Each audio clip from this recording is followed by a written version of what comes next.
And I came up on camps after camps, buried away in the scrub. I approached one man laying on the ground with his 3 children and his full-blooded wife.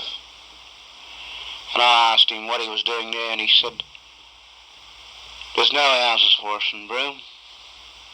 I asked him what land he was on. He said, "I'm on Crown land." The way he looked at me and spoke to me, it disheartened me to see this man laying like that. And we journeyed on further down the bush track. We came up onto lush green lawns with white mans pulling their caddy bags along on wheels, with the wind blowing and the green trees and the lawns. And up on the hill was his golf club, where he'd go up and have his beer. You know, the golf club itself was stuck right on the hill for everybody to see. But these Aboriginal people are laying in the scrubs. You'd have to walk onto them or stumble over them before you'd see them. One place, one camp I've come upon, there was a fridge for a toilet. The jails are full of full-bloods. To keep the jail running, I presume. And further up the road coming in to Broome from Derby, you'd see another forgotten race of people, so many miles out and tumble down old houses. Then you could travel on further up to a place called Derby, where the population of Aboriginal people there outnumber the whites. Some of the houses there, I'd say, the town was built around it. The boards was all warped, weatherboard places. These people are mainly the full-blood people. Then you'd see the welfare buildings, and you'd ride down to where the Aboriginal people are living. It's nothing but filth and squalor, and dirt and stink. The same problem applies at a place called Roban, where the Aboriginal people, full-bloods, are all up on one side of the town. Their full-blood children are down going to primary schools, being brainwashed by the white man's education, while the mothers and fathers are down at the hotels staggering around, stinking drunk. These people have been kicked off of stations after they did the dirty work. They are the Jackies and Marys. The Jackies, the white boss, has got no more time for a black stockman. He's got a motorbike. He's got a plane to replace him. And Mary, her black hands that scrubbed many homestead floors and washed many white boss and white missus' clothes, is needed no more. A washing machine has taken the place of her. So they're told to move on down to the fringes of town. And still they criticise for it because they're out of work. They've got nowhere to go to. Because the white man wants them to become a white person overnight. The white man wants them to stick on a white collar and shirt or a white dress, live in a poshy house. The white man wants to be master of their destiny, and his as well. But you speak of 2 different lifestyles here, the full-blood lifestyle and the white man's lifestyle. Then you can move on to a place called Carnarvon. You can go to Boar Street, just down the hill on one side of the road. You'll see a tumble-down old caravan, well worn, well battered. You'll see bush breaks. You'll see Aboriginal people sitting in filth and dirt. Then you can look up the hill over the road. You'll see the tracking station, Carnarvon tracking station. All the poshy houses that the white people live in. That alone tells history. The tracking station is how far the white man's come in 150 years. You look down at Boar Street, you can see where the Aboriginal people sat for 150 years in the dust. You can travel on into Carnarvon. The town was built around the reserve. It's like a black circus. Weatherboard houses, Aboriginal people's beds under the tree, a mixed race, full-bloods, laying down there with dirty clothes on. When the night falls, they're all around the pub getting drunk. This is what the white man wants the black man to be. He wants him to drink the wine that he's made. He's given him the rights to destroy himself. He's given the black man the rights to be not a worker. He wants him to be a black alcoholic. He wants his wife to become an alcoholic, loosely mold for the white man. It was a sad day when the drinking rights came out. It was another white man's weapon to destroy Aboriginal people.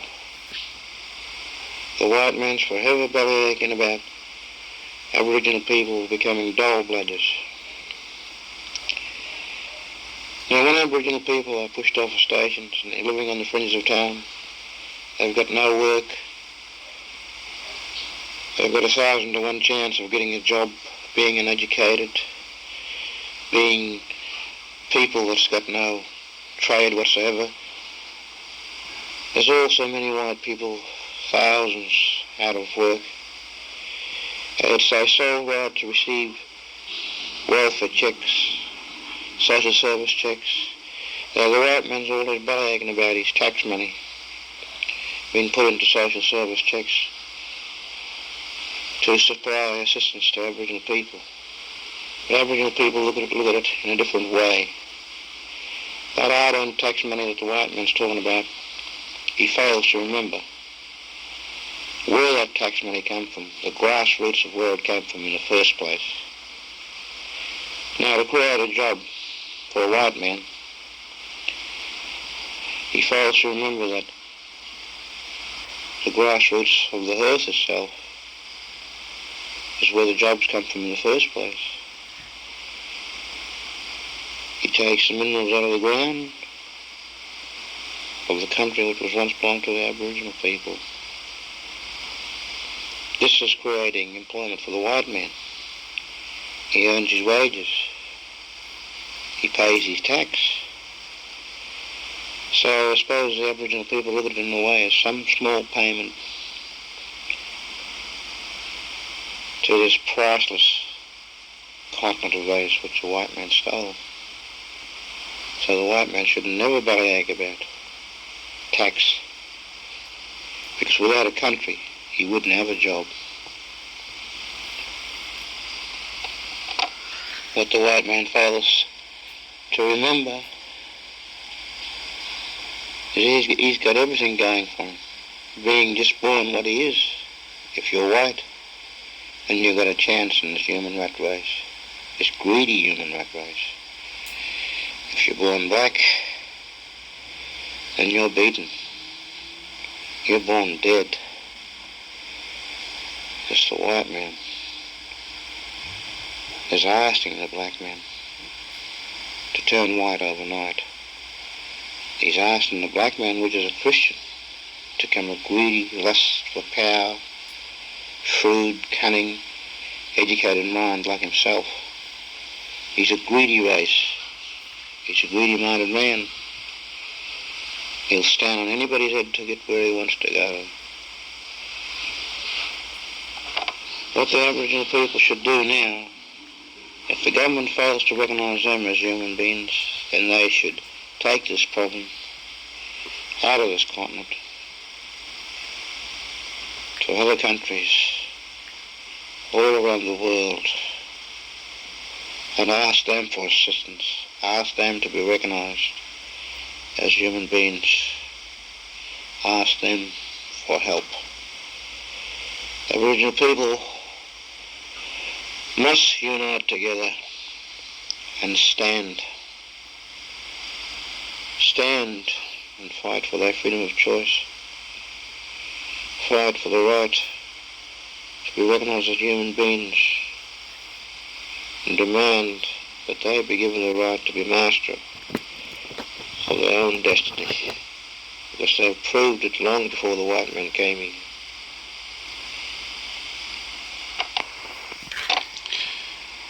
I've been a fringe dweller all my life. My main concern now at this critical point is the Aboriginal children of today and tomorrow. Now we, the adults, the Aboriginal and the white man, that's the government, are in a position now to do something about this problem at this critical point. My main concern is for the Aboriginal children. I see them as I come through the past, as friend dwellers that I've known, such as Lukey Wobber, who was a friend dweller who died in the camps, such as William Wamdeen, Henry Hinditch, Mabel Moore, Lena Wallum, Clara Leyland, Bonnie Leyland, Sammy Brimall, Sissy Egan's, Sissy Edlin, Dave Gentle, Gracie Gentle, Mary Nettles, and her daughter, Charles Nettles, my two brothers and sisters, who were friend dwellers in the past. All these people have died living on the fringes of town. My schoolmate, who I walked down one day and found dying. These people are the friend dwellers of the past who died living under these